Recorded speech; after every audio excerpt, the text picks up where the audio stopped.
खूनी कुआं। सीमा गर्मियों की छुट्टियों में अपनी नानी के गांव आई थी। सीमा नानी के घर पहुंचने के बाद अपनी नानी के पैर छूती है और उनसे आशीर्वाद लेती है।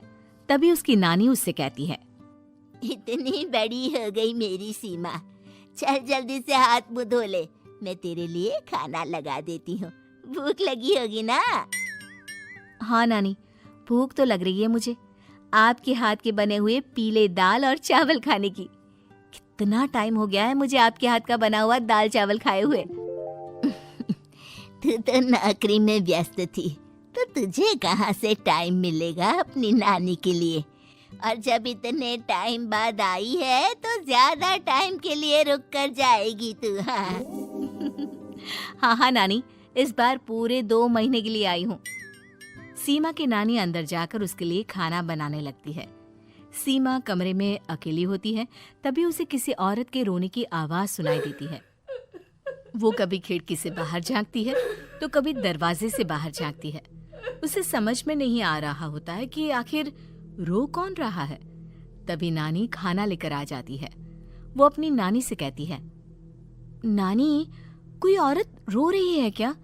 मैं जब से यहाँ आई हूँ तब से मुझे यहाँ किसी औरत की रोने की आवाज आ रही है। हे भगवान, कहीं ये वही तो नहीं? बोलो ना नानी। अरे कोई नहीं रो रहा, ये तेरे मन का वहम है। और तू ना अब खाना खा ले, ज्यादा यहाँ वहाँ की बातों में ध्यान मत दिया कर। जल्दी से खाना खा और फिर मेरे साथ आ जा मेरे कमरे में, दोनों बैठकर खूब सारी बातें करेंगे। ऐसे ही अगले दिन सीमा अपनी नानी के साथ गांव के बाजार जा रही होती है। उसी रास्ते में फिर से किसी औरत के रोने की आवाज आती है। वो अपनी नानी से कहती है,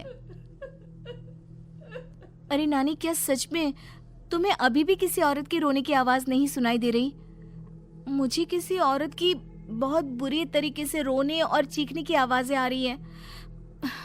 मैं बहुत परेशान हूँ नानी, आखिर ये कौन है? मुझे लगता है कि सीमा को शहर भेज देना चाहिए, यहाँ रहना उसके लिए ठीक नहीं। नानी बोलो ना, आप चुप क्यों हो जाते हो? सीमा, तू घर चल, मुझे तुझसे बहुत जरूरी बात करनी है। नानी सीमा को घर ले आती है और सीमा से कहती है, सीमा, कल सुबह तू शहर वापस चली जाएगी। अरे अचानक? आखिर क्या बात है नानी, आप मुझे ऐसे जाने को क्यों कह रही हो? मैं बस जो कह रही हूँ उस पर ध्यान दे। तू कल सुबह यहाँ से चली जाएगी, और ये बात मैं कोई मजाक में नहीं बोल रही। तू कल जाएगी तो मतलब जाएगी। अरे नानी, चली जाऊंगी मैं, ठीक है, पर आखिर बात क्या है ये तो बता दो। मम्मी से कोई बात हुई है या फिर मुझसे कोई गलती हुई है जो तुम मुझे अचानक से जाने के लिए बोल रही हो? देख सीमा, रात बहुत हो चुकी है और मुझे इस बारे में कोई बात नहीं करनी। चल, अब चल के मेरे साथ सो जा। सुबह की बस पकड़कर तुझे शहर भी तो जाना है। सीमा को अपनी नानी का ऐसा व्यवहार देखकर बहुत ही अजीब लगता है। उसे कुछ समझ में नहीं आ रहा होता है कि आखिर उसकी नानी उसे अचानक से गांव छोड़कर जाने के लिए क्यों कह रही है। ये सारी बातें सोचते सोचते सीमा की आंख लग जाती है और वो अपनी नानी के साथ सो जाती है। ऐसे ही आधी रात को सीमा को फिर से किसी औरत की रोने की आवाज सुनाई देती है। वो उस औरत की आवाज सुनकर बार बार करवटें बदल रही होती है और तभी उसे सपने में भी एक अजीब सी औरत की परछाई दिखाई देती है, जो इतना चीख चीख कर रो रही होती है कि सीमा डरकर उठ जाती है। वो पूरे पसीने पसीने हो रही होती है। वो अपने आसपास देखती है तो घर में बिल्कुल शांति का माहौल होता है। सीमा घबरा जाती है। वो अपनी नानी को जगाने की कोशिश करती है, मगर उसकी नानी नहीं जगती। सीमा को फिर से उस औरत की रोने की आवाज सुनाई देती है। आखिरकार सीमा अपने आप को रोक नहीं पाती और वो घर का दरवाजा खोलकर बाहर निकलती है। आखिर ये माजरा क्या है? आज तो मैं पता करके रहूंगी।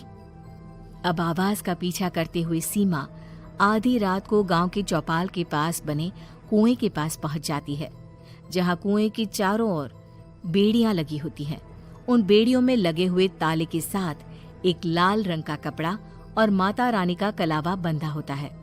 उस कुएं में से सीमा को किसी के रोने की आवाज आती है। सीमा परेशान हो जाती है। इस कुएं में कौन है? कौन है यहाँ? सुनो, कौन है? कौन रो रहा है? वो चिल्ला चिल्ला कर पूछती है और साथ ही लोगों को जगाने की कोशिश करती है, मगर किसी को भी उसकी आवाज सुनाई नहीं देती। अब सीमा खुद उस कुएं के पास की बेड़ियों और तालों को खोलने की कोशिश करती है और किसी तरह कुछ देर की मशक्कत के बाद सीमा उसको खोल भी देती है। और जैसे ही वो कुआं खोलकर उसके अंदर झांकती है, सीमा उस कुएं में गिर जाती है। इतने में उसकी नानी की नींद भी खुल जाती है और सीमा को पास ना देखकर नानी परेशान हो जाती है। नानी घबराकर पूरे घर में उसे ढूंढने की कोशिश करती है, जिसके बाद उसकी नानी और सभी लोग उस खूनी कुएं के पास जाते हैं और सीमा की नानी कुएं के पास खड़ी होती है। सभी गांव वालों और सीमा की नानी को सीमा के चिल्लाने की आवाज आती है। बचाओ, कोई मुझे बचाओ। मेरी बच्ची, हम आ गए, हम तुझे बचा लेंगे। नानी, मुझे यहाँ बहुत डर लग रहा है। यहाँ इंसान की कटी हुई मुंडिया, हाथ, पैर और कंकाल है और खून भी है। नानी, मुझे डर लग रहा है। आप सब मेरी मदद कीजिए, नहीं तो ये खूनी कुआं मेरी बच्ची को भी खा जाएगा। अरे मुझे तो ये समझ में नहीं आ रहा कि आखिर इस खूनी कुएं को खोला किसने। सालों पहले इसको इतनी मुश्किलों के बाद तांत्रिक बाबा ने बंद किया था। अरे पूरा गांव खूनी कुएं के बारे में अच्छे से जानता है, तो कोई भी जानबूझकर तो ऐसा करेगा नहीं। मतलब किसी ने अनजाने में इसे खोल दिया है भैया। सीमा को इस बारे में मालूम नहीं था और जब से वो यहाँ आई थी तभी से उसे किसी औरत के रोने की आवाजें भी सुनाई दे रही थी। कहीं सीमा ने ही तो उसे नहीं खोला। अगर ऐसा है तो फिर सीमा का बचना बहुत मुश्किल है।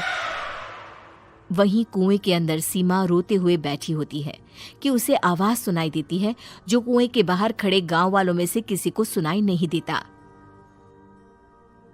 आज सालों के बाद मुझे ताजा खून मिलेगा। तेरा खून पीकर आज मैं अपनी प्यास बुझाऊंगा।